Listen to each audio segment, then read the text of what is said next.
warahmatullahi wabarakatuh, teman-teman sekalian, ya sahabat hatiku, masih bersama saya Saiful Farihanun dari Surabaya, pakar spiritual dan ahli sejarah kebudayaan Islam versi turun temurun. Ya, kali ini saya akan bercerita tentang sejarah, ya, peristiwa sejarah, ya. Kenapa ya istrinya Sunan Ampel itu dijuluki Nyai Ageng Manila? Nyai Ageng Manila. Kenapa kok dapat gelar Nyai Ageng Manila dari masyarakat? Padahal aslinya namanya istrinya Sunan Ampel, ya, yang ibunya Raden Maulana Makhdum Ibrahim, termasuk ibunya Zainab, ya, kalau orang Jawa bilang Siti Zainab itu nama aslinya Dewi Condrowati. Dewi Condrowati itu adalah putri dari seorang adipati Tuban bernama Aryo Tejo. Aryo Tejo ini merupakan adik dari Damar Wulan dari Brawijaya V. Adik satu bapak tapi lain ibu. Ya, satu bapak tapi lain ibu, ya. Jadi kalau Damar Wulan itu ibunya lain, ya. Ibunya itu dari daerah Paluwombo, ya, daerah Paluwombo sampai sana, ya. Itu kalau bapaknya Damar Wulan itu bernama Patih Lodoro, kakaknya Patih Logender, ya. Terus meninggal, ya. Istrinya yang di Paluwombo itu melahirkan namanya Damar Wulan atau Damar Sasongko. Patih Lodoro ini menikah lagi, ya, itu dengan ibu daerah Tuban sana, ya, daerah Wilpatika Tuban Bojonegoro sekitar sana. Terus melahirkan dua orang. Yang pertama bernama Aryo Tejo, ya, yang kedua bernama Aryo Damar. Nah, yang Aryo Tejo ini sama Damar Wulan sama Brawijaya V diangkat ketika Damar Wulan ini dilantik menjadi Raja Mojopahit pada tahun 1453. Tidak lama kemudian adiknya yang bernama Aryo Tejo itu diangkat menjadi Adipati Tuban. Ya, dia akan menjadi Adipati Tuban.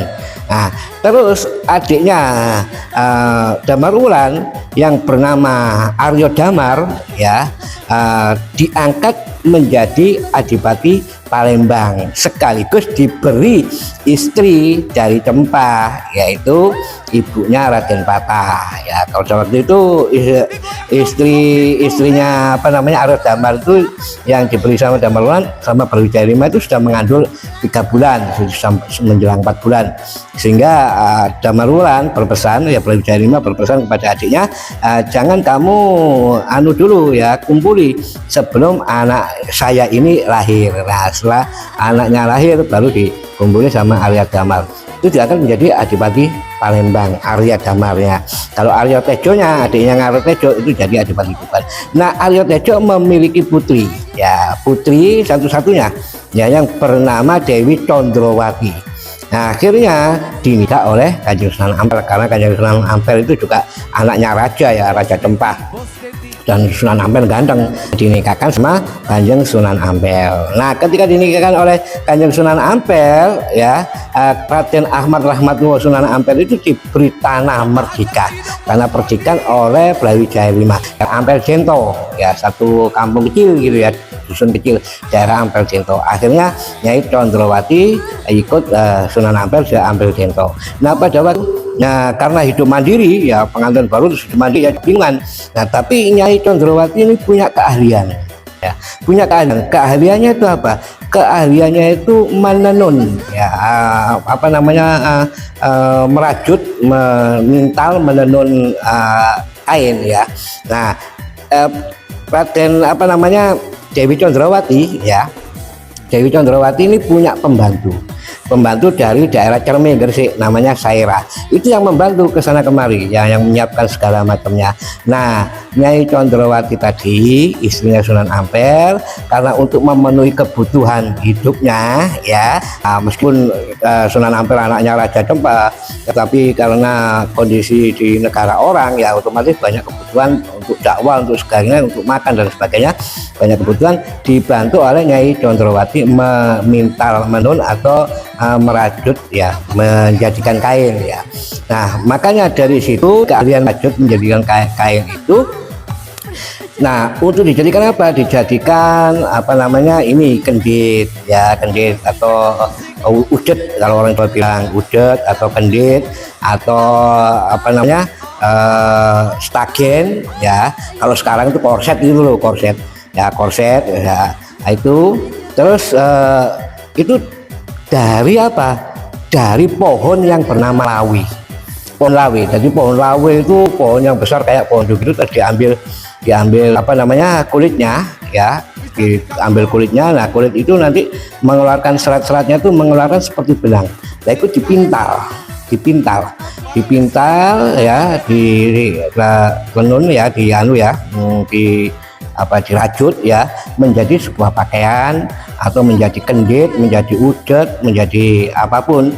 Nah, itu sama saira tadi terus dibawa ke pasar untuk dijual gitu loh. Nah, lama-lama siapa yang bikin ini? Orang-orang pasar itu banyak begitu ya.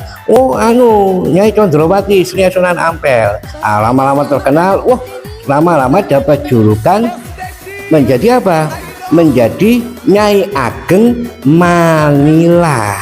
Ya, itu Nyai Ageng Manila. Ya, itu Manila itu singkatan ya, singkatan dari Maleni Lawe. Nah, Maleni Lawe itu merajut, menenun lawe, jadi artinya naleni kalau orang Jawa. Maleni Lawe jadi menjadi Manila ya, itu terkenal sebagai Nyai Ageng Manila dari situ karena menenun tadi. Nah, terus Saira tadi yang pembantunya itu karena sudah ikut lama ya ke Nyai Condrowati, ke Nyai Ageng Manila, akhirnya bisa merajut itu. Nah, merajut itu ketika Nyai Condrowati sudah meninggal, akhirnya Saira pulang ke Cerme. Nah, di Cerme sana dia berkeluarga ya, dia apa namanya berumah tangga, punya anak, punya keturunan. Nah, keturunan itu akhirnya merajut lawe tadi.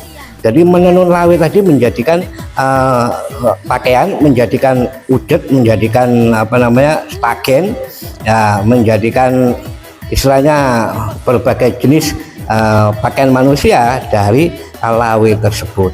Nah, itu turun temurun sampai ada salah satu keturunannya itu di daerah Kedamaian sana ya, di daerah Mojo Tengah. Itu tahun kira-kira zaman Belanda itu dia produksi lawe tadi, satu-satunya orang yang produksi lawe, ada alatnya. Nah, itu namanya Nyai Lestari. Nah, Nyai Lestari ini yang memproduksi tenunan, memproduksi apa namanya mintal benang, itu memproduksi pakaian itu dari lawe. Tapi kebanyakan Nyai Lestari dijadikan udet kendit itu ya, kendit atau udet.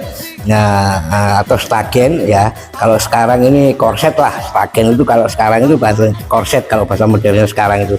Jadi dulu orang-orang perempuan, laki-laki juga kalau mau pergi kemana-mana dia pasti pakai kendit ya. Jadi perut ini diikat sama kendit sampai rapet, ditanjak. Kenapa? Karena kalau berjalan jauh ini nggak kantrok, nggak goyang perut ini. Jadi enak untuk jalan, itu enteng.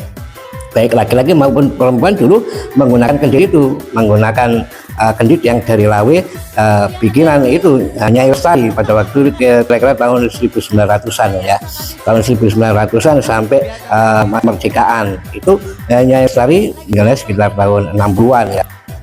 Itu memproduksi itu, dijual ke Surabaya, dijual ke daerah Krian ya, dijual ke Mojokerto gitu oleh suaminya itu.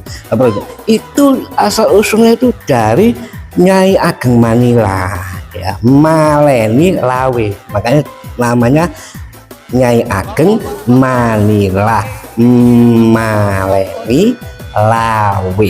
Jadi memintal, menenun lawe dijadikan pakaian. Itu ceritanya teman sekalian ya.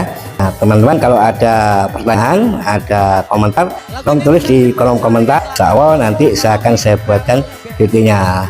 Oke teman-teman sekalian, Saiful Faryanun dari Surabaya, mohon maaf lahir dan batin. Sampai ketemu lagi. Assalamualaikum warahmatullahi wabarakatuh.